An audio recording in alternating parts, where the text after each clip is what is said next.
Hi friends, ரொம்ப விறுவிறுப்பாக போயிட்டுருக்கக்கூடிய 3 முடிச்ச சீரியலில் அடுத்தது என்ன, எப்போ மாதங்கி சுந்தரவல்லிட்ட மாட்டுவாங்க, இந்த மாதிரியான கதைக்களம் அப்படிங்கிறது போயிட்டுருக்கு. அப்படி இருக்கக்கூடியதில் என்ன நடக்குது அப்படின்னு சொல்லி பார்த்தீங்கன்னா, நம்ம சுந்தரவல்லி ஒரு புரோக்கர்கிட்ட சுரேகாவுக்கு கல்யாணம் பண்ணுறதுக்காக மாப்பிள்ளை பார்க்க சொல்லி சொல்கிறாரு. அந்த புரோக்கர் என்ன பண்ணுறாருன்னா, பரமேஸ்வரிக்கு ஃபோன் பண்ணி இந்த மாதிரி உங்கள் பங்காளி வீட்டுக்கு மாப்பிள்ளை பார்க்க சொல்லியிருக்காங்க, வரம் பார்க்க சொல்லியிருக்காங்க அப்படின்னு சொல்கிறாங்க. அதுக்கு பரமேஸ்வரி யார் அப்படின்னு சொல்லி கேட்குறப்ப, இந்த மாதிரி சுந்தரவல்லி அவங்க மகளுக்கு தான், அதான் மணமேடை வரைக்கும் போய் நின்று போச்சுல்ல, அவங்க மகளுக்கு தான் இப்போ மாப்பிள்ளை பார்க்க சொல்லி வரம் கேட்டிருக்காங்க அப்படின்னு சொல்கிறாங்க. அதை கேட்டதும் பரமேஸ்வரி, ஓ அப்படி போகுதா கதை அப்படின்னு சொல்லிட்டு, சரி நான் பார்த்துக்கிறேன் நீ வை அப்படின்னு சொல்கிறாங்க. வேமா வீட்டுக்குள்ளே வர்றப்பயே, ஐயோ ஐயோ இந்த கொடுமையெல்லாம் யாராச்சும் கேட்பீங்களா, இந்த மாதிரி எங்கேயாச்சும் நடந்திருக்கா அப்படின்னு சொல்லிட்டு பரமேஸ்வரி புலம்பிக்கிட்டே வெளியில் வர்றாங்க, அதாவது வீட்டுக்குள்ளே வர்றாங்க. என்னாச்சு இப்போது அப்படின்னு சொல்லி, எதுக்காக இப்படி கத்துற அப்படின்னு சொல்லி கேட்குறாங்க. அதுக்கு, அண்ணி உங்களுக்கு விஷயமே தெரியாதா, அந்த சுரேகாவுக்கு சுந்தரவல்லி ஏதோ மாப்பிள்ளை வரம் பார்த்துக்கிட்டு இருக்காளாம், இப்போ தான் எனக்கு தெரிஞ்சது, புரோக்கர் ஃபோன் பண்ணி விஷயத்த சொன்னார் அப்படின்னு சொல்கிறாங்க. இதெல்லாம் கொஞ்சம் கூட நியாயமே இல்லை.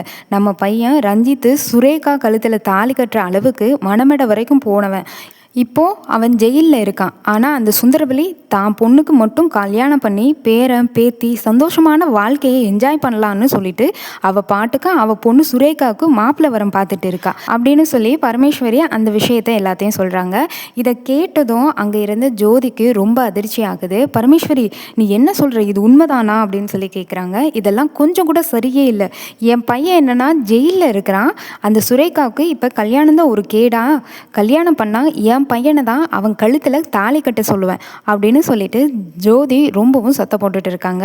இதை கேட்டுட்டு இருந்த பாண்டி, ஜோதி இங்கே பாரு, ஏற்கனவே கல்யாண மேடை வரைக்கும் போய் இந்த கல்யாணம் நின்று போச்சு, இனிமேலும் சுரேகாவை நம்ம ரஞ்சித் கூட சேர்த்து வைக்கணும்னு நீ நினச்சிட்டு இருக்கிறது கொஞ்சம் கூட சரியே இல்லை.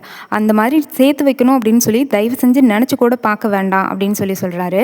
அது மட்டும் இல்லாமல் நம்ம ரஞ்சித்துக்கு வேற ஒரு நல்ல பொண்ணாக பார்த்து நம்மளே கல்யாணம் பண்ணி வைப்போம், முதல்ல ரஞ்சித்து வெளியில் வரட்டும் அப்படின்னு சொல்கிறாரு. அதை கேட்டதும் ஜோதி, என்னங்க நீங்கள் புத்தியோடு தான் பேசிகிட்டு இருக்கீங்களா, நம்ம பையன் அந்த நந்தினியாலையும் சுரேகாவாலையும் தான் ஜெயிலில் போயிருக்கான், அப்படி இருக்கும்போது வெளியே வந்து என் பையனை யாருங்க எந்த பொண்ணுங்க கல்யாணம் பண்ணுவா, அதெல்லாம் முடியாது, இப்போவே போய் அந்த சுந்தரவல்லி கிட்ட 1க்கு 2 நான் கேட்காம விட மாட்டேன், ஒன்று நீங்கள் வர்றதுன்னா வாங்க, இல்லையா இங்கே கிடங்க அப்படின்னு சொல்லிட்டு, பரமேஸ்வரி நீ வா அப்படின்னு சொல்லிட்டு அங்கேருந்து பரமேஸ்வரி அழைச்சிட்டு ஜோதி கிளம்பலான்னு முடிவெடுக்கிறாங்க. அப்பைக்குன்னு கண்டிப்பாக ஜோதி அங்கே போனால் அந்த குடும்பத்தில் பெரிய பிரச்சனையே உண்டாகும், நம்மளும் போய் தான் ஆகணும்னு சொல்லிட்டு நம்ம பாண்டியனும் கிளம்பி போகிறாங்க. ஜோதியோட கிளம்பி நேராக சுந்தரவல்லியோட வீட்டுக்கே வர்றாங்க. வீட்டுக்கு வந்து ஜோதி, ஏய் சுந்தரவல்லி எங்கே இருக்க, வெளியே வா அப்படின்னு சொல்லிட்டு கோபத்தோடு கத்திட்டு இருக்காங்க. இந்த சத்தத்தை கேட்டுட்டு உள்ளே இருந்து அருணாச்சலம், சுந்தரவல்லி, மாதவி, சூர்யா, ரந்தினின்னு எல்லாருமே வெளியில் வராங்க. அண்ணி என்ன நீ வெளியே இருக்கீங்க, எதுக்காக கத்திக்கிட்டு இருக்கீங்க, வீட்டுக்குள்ளே வாங்க நீ அப்படின்னு சொல்கிறாங்க. அதுக்கு ஜோதி சொல்கிறாங்க, அடைச்சி வாயை மூடு, உன் வீட்டுக்குள்ளே வேற நான் வரணுமா, எல்லாம் புரோக்கர் மூலியமாக நான் எல்லா விஷயத்தையும் கேள்விப்பட்டேன், ஆமாம் உன் பொண்ணுக்கு சுரேகாவுக்கு ஏதோ கல்யாணம் ஏற்பாடு பண்ணிட்டு இருக்கியாமே, எந்த மாப்பிள்ளையடி தேடிட்டு இருக்க, இங்கே பாரு உன் பொண்ணு கழுத்தில் என் பையன் ரஞ்சித் தான் தாலியை கட்டுவான், அது வரைக்கும் உன் பொண்ணோட கழுத்தில் எவன் ஒருத்தனும் தாலி கட்டக்கூடாது, புரிஞ்சதில்ல அப்படின்னு சொல்லிட்டு இங்கே ஜோதி ரொம்ப பேசிகிட்டு இருக்காங்க. உடனே அங்கேருந்து அருணாச்சலம் சொல்கிறாரு, ஜோதி என்ன ஜோதி பேசுகிற, உன் பையன் ஒரு கொலைகாரன், அவன் ஜெயிலுக்குனா வேற போயிட்டு வந்திருக்கான், அப்படி இருக்கும்போது மறுபடியும் என் பொண்ணை உன் பையனுக்கு கொடுக்குறதா, கிடையவே கிடையாது, இந்த உறவே முறிஞ்சாலும் பரவாயில்ல, இந்த கல்யாணம் நடக்க வேணாம், தயவு செஞ்சு இந்த பேச்சை இத்தோடு விட்டுடு அப்படின்னு சொல்கிறாரு அருணாச்சலம். இப்படி சொல்லிட்டு இருக்கப்பயே உடனே சூர்யா இருந்துட்டு என்ன சொல்கிறாருன்னா, அப்படி சொல்லுங்க டாடி, இவங்க என்ன மனசில் நினச்சிட்டு இருக்காங்க, ஏற்கனவே கொஞ்சம் அசந்திருந்தா கூட நந்தினி மூலியமாக இந்த உண்மையெல்லாம் தெரியல அப்படின்னா இந்நேரம் என் தங்கச்சி சுரேகாவை அந்த கொலகார பையன் ரஞ்சித்துக்கு தான் கல்யாணம் பண்ணி கொடுத்துருப்போம், என் தங்கச்சியோட வாழ்க்கையே நாசமாக போயிருக்கும், நல்ல வேலை ஜஸ்ட் மிஸ்ஸில் என் தங்கச்சியோட வாழ்க்கையை நந்தினி காப்பாற்றிட்டா அப்படின்னு சொல்கிறாரு. சூர்யா அப்படி பேசிகிட்டு இருக்க, டேய் சூர்யா உனக்கு அவ்வளவு தாண்டா மரியாதை, என் பையன் மேலே எந்த தப்பும் இல்லைன்னு கூடிய சீக்கிரமே உங்கள் எல்லாருக்கும் நான் உண்மையை நிரூபிக்கிறேன் அப்படின்னு சொல்கிறாங்க. அது மட்டும் இல்லாமல் அது வரைக்கும் என் பையன் கொலகாரன்ற வார்த்தையை நீ விடாத, இப்போ சொல்கிறேன், என் பையன் ரஞ்சித் தாலி கட்டுனா அப்படின்னா அது உங்கள் வீட்டு பொண்ணு சுரேகா கழுத்தில் காலத்தில் மட்டும்தான் அப்படின்னு ஜோதி சொல்ல, அதுக்கு நம்ம சூர்யா சொல்கிறாங்க, பார்க்கலாம், ஒரு கொலைகாரங்கிட்ட இருந்து என் தங்கச்சி சுரேகாவை காப்பாற்றின எங்களுக்கு ஒரு நல்ல பையனை, மனசுக்கு பிடிச்ச பையனை பார்த்து கல்யாணம் பண்ணி வைக்க எங்களுக்கு தெரியும். உங்களை மாதிரி ஒரு கேடு கெட்ட பிள்ளைய பெற்றுட்டு வெக்கமே இல்லாமல் இங்கே வந்து பேசுகிற வேலை வச்சுக்காதீங்க. தயவு செஞ்சு இங்கேருந்து வெளியே போங்க அப்படின்னு சொல்லி சூர்யா சொல்கிறாரு. அதுவும் கோவத்தோடு சவால் விட்டு சொல்கிறாரு. அப்போ ஜோதியும் பரமேஸ்வரியும் இதுக்கு மேலே இவங்கக்கிட்ட என்ன பேச்சு, முதல்ல என் பையன் சீக்கிரம் வெளியே வரட்டும், அதுக்கப்புறம் இவங்களுக்கு சரியான பாடத்தை நான் கற்றுக் கொடுக்குறேன், நீ வா அப்படின்னு சொல்லிட்டு, என்னங்க வாங்க போகலாம் அப்படின்னு சொல்லிட்டு எல்லாருமே அங்கேருந்து கிளம்புறாங்க. இது எல்லாத்தையும் ஒரு பக்கம் இருந்து பார்த்துட்டு இருந்த மாதங்கி உடனே தன்னோட ரூமுக்கு போய் வேகமா ரஞ்சித்துக்கு ஃபோன் பண்ணுறாங்க. ரஞ்சித் ஃபோன் கால் அட்டன் பண்ணிவிட்டு, என்ன மாதங்கி, அந்த வீட்டில் சுரேகாவுக்கு மாப்பிள்ளையெல்லாம் பார்த்தாச்சா, எப்படி கல்யாண வேலைகள்லாம் போயிட்டு இருக்கு அப்படின்னு சொல்லி கேட்குறாங்க. அப்படி ரஞ்சித் கேட்க அதுக்கு மாதங்கி சொல்கிறாங்க, ஐயோ இல்லை ரஞ்சித், இங்கே காரியம் ரொம்ப சொதப்பலாகவே போயிட்டுருக்கு, என்ன சொல்கிற மாதங்கி அப்படின்னு சொல்லி ரஞ்சித் கேட்குறாங்க. ஆமாம், உங்கள் அம்மா இப்போ தான் வீட்டுக்கு வந்து சுந்தரவல்லியை நல்லாவே 4 வார்த்தை கேட்டுட்டு தான் போனாங்க. உன் பொண்ணுக்கு கல்யாணம்னு ஒன்று பண்ணால் அது என் பையன் ரஞ்சித் கூட தான், சுரேகா கழுத்தில் தாலி கட்டுவேன்னு சொல்லிட்டு பேசிட்டு போனாங்க. ஆனால் அந்த சூர்யா இருக்கான் பாரு, கண்டிப்பாக ரஞ்சித் சுரேகா கழுத்தில் தாலியை கட்டவே முடியாது, அவன் மனசுக்கு பிடிச்ச பையன் பார்த்து தான் நான் கல்யாணம் பண்ணுவேன் அப்படின்னு சொல்லி அவனும் உங்கள் அம்மா கிட்ட சவால் விட்டுட்டு போயிருக்கான். ஆனால் உன் அம்மா உன் மேலே நம்பிக்கை வச்சு தான் பேசிட்டு போயிருக்காங்க அப்படின்னு சொல்லிட்டு இருக்காங்க மாதங்கி. இதை கேட்ட உடனே நம்மளோட ரஞ்சித் என்ன பண்ணுறாருன்னா, வெரி குட், என் அம்மாவை பற்றி எனக்கு நல்லாவே தெரியும், ஏன்னா நான் தானே அந்த சுரேகா கழுத்தில் தாலியை கட்ட போகிறேன் அப்படின்னு சொல்லிட்டு ரஞ்சித் சொல்ல, என்ன ரஞ்சித், நீ ஜெயிலுக்குள்ளே இருக்க, அப்படி இருக்கும்போது இங்கே கல்யாண ஏற்பாடு நடத்தினா நீ எப்படி வந்து சுரேகா கழுத்தில் தாலி கட்டுவ அப்படின்னு சொல்லி மாதங்கி சொல்கிறாங்க. ஹலோ ஹலோ மாதங்கி அப்படின்னு சொல்லிட்டு, நான் ஜெயிலுக்குள்ளே இருந்தாலும் வெளியே என்னென்ன நடக்குது, என்னென்ன பண்ணணும் அப்படின்னு எனக்கு தெரியும். இப்போ நான் உங்ககிட்ட சொல்கிற ஆளை போய் நீ மீட் பண்ண, நீ பார்த்துட்டு அவர்கிட்ட 10 லட்சம் ரூபாய் பணம் கொடுத்துட்டு வரணும், புரிஞ்சதில்ல அப்படின்னு சொல்லி சொல்கிறாரு ரஞ்சித்.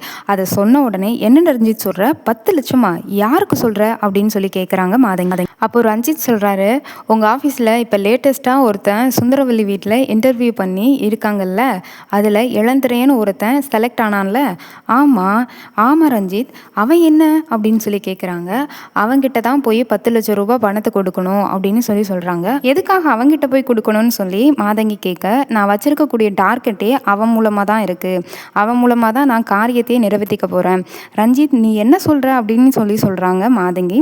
நான் சொல்கிறத மட்டும் நீ தெளிவாக கேளு, அந்த இளந்திரையன் வேறு யாரும் கிடையாது, சுரேகாவோட பாஸ்ட் லைஃப்பில், அதான் சின்ன வயசில் ஸ்கூல் காலத்தில் இருந்து அந்த இளந்திரையன் சுரேகாவை காதலிச்சிருக்கான். அவனோட புடி இப்போ என் கையில் இருக்குது, அவனை வச்சு தான் இப்போ சுரேகா மனசில் கொஞ்சம் கொஞ்சமாக இந்த இளந்திரையன் இடம் பிடிச்சி, அதுக்கப்புறமா அந்த இளந்திரையன் இல்லாமல் நான் யார் கூடயும் வாழ முடியாது அப்படின்னு சொல்லிட்டு சுரேகாவை முடிவெடுப்பா. சரியான சமயமாக பார்த்து இளந்திரையனும் சுரேகாவை கல்யாணம் பண்ணுறதுக்கு வெளியே கூட்டிகிட்டு வருவான். அப்போ கூட்டிகிட்டு வரும்போது அவள் கழுத்தில் தாலி கட்ட போகிறது இளந்திரையன் கிடையாது, நான் தான் ரஞ்சித் தாலியை கட்ட போகிறேன் அப்படின்னு சொல்லி ரஞ்சித் சொல்கிறாங்க. ரஞ்சித், நான் உன்னை என்னமோன்னு நினச்சேன், பரவாயில்ல, எங்கடா அந்த சுரேகா வேற யாரையாவது கல்யாணம் பண்ணிக்கிட்டு போயிடுவாளோ, அவளை வெளியே கொண்டு வர முடியாதோன்னு நினச்சேன், கடைசியில் நீ திட்டம் போட்டு பக்காவாக இளந்திரையனை உள்ளே இறக்கியிருக்க. ஆமாம் சரி, இப்போது நான் என்ன பண்ணணும் அப்படின்னு மட்டும் சொல்லு அப்படின்னு சொல்லி மாதங்கி சொல்ல, நான் சொன்ன மாதிரி அவங்கிட்ட போய் 10 லட்சம் ரூபாய் பணத்தை போய் கொடு, அவன் என்கிட்ட ஃபோன் பண்ணி கேட்டிருந்தான், ஸோ இப்போவே இம்மிடியட்டாக அந்த பணத்தை போய் அவன்கிட்ட கொண்டு கொடு அப்படின்னு சொல்லி சொல்கிறாங்க ரஞ்சித். உடனே மாதங்கி ஃபோனை கட் பண்ணிவிட்டு வேகமாக 10 லட்சம் ரூபாய் பணத்தை எடுத்துகிட்டு மாடிப்படியிலேருந்து கீழே இறங்கி வீட்டை விட்டு வெளியில் போகிறாங்க. வெளியே போன கொஞ்ச நேரத்திலே மாதங்கியும் அங்கே இளந்திரையனும் ஃபோன் பண்ணி பக்கத்தில் இருக்கக்கூடிய பார்க்குக்கு வர சொல்கிறாங்க. அப்படி பார்க்க லொக்கேஷனாக சொன்ன உடனே அந்த லொக்கேஷன் ஷேர் பண்ணியும் விடுறாங்க இளந்திரையனுக்கு. இளந்திரையன் மாதங்கியை பார்க்குறப்ப இன்னொரு பக்கம் வீட்டில் இருந்து நந்தினியும் எப்பவும் போல் சூப்பர் மார்க்கெட்டுக்கு கிளம்புறாங்க. ஆட்டோ பிடிச்சி போயிட்டு இருக்கப்ப அதே நேரத்தில் இங்கே மாதங்கி ஒரு ஆட்டோவை நிறுத்தி அந்த ஆட்டோவில் இருந்து வெளியே இறங்கி ஒரு பார்க்குக்குள்ளே போகிறத பார்த்துட்டு நந்தினி ரொம்ப அதிர்ச்சி ஆகுறாங்க. அண்ணா கொஞ்சம் நேரம் நில்லுங்கண்ணா அப்படின்னு சொல்லிட்டு ஆட்டோக்காரனை நிறுத்தி வைக்க சொல்கிறாங்க. அப்படி நிறுத்திட்டு, இந்த மாதங்கி எதுக்காக வேலை நேரத்தில் பார்க்குக்குள்ளே போகிறா, ஒன்றுமே புரியலையே, ஏதோ சரியில்லாத மாதிரி இருக்கே அப்படின்னு சொல்லிட்டு மாதங்கியை பார்த்துட்டு நம்மளோட நந்தினி டைரெக்டாக உள்ளே போகிறாங்க. இதே நேரம் இளந்திரையனும் நேராக பார்க்குக்குள்ளே வர்றாரு. இதை பார்த்த நந்தினிக்கு ரொம்பவே ஷாக்காக இருக்குது. என்ன இது, இளந்திரையன் எதுக்காக இந்த மாதங்கி கிட்ட போய் பேசணும், ஒன்றும் புரியலையே அப்படின்னு சொல்லி நினைக்க, எதுக்கு நாம் கிட்ட போய் பார்க்கலாம் அப்படின்னு சொல்லிட்டு யாருக்குமே தெரியாமல் அங்கே ஒரு மறைவான பிளேஸில் போய் மாதங்கியையும் இளந்திரையனும் பேசுகிறத அப்படியே ஒட்டு கேட்க ஆரம்பிக்கிறாங்க. அப்போ மாதங்கி சொல்கிறாங்க, ரஞ்சித் என்னோட க்ளோஸ் ஃப்ரெண்டு தான், என்கிட்ட எல்லாத்தையும் ஃபோன் பண்ணி சொல்லியிருந்தான், நீ கேட்ட பணத்தை நான் கொண்டு வந்துட்டேன்.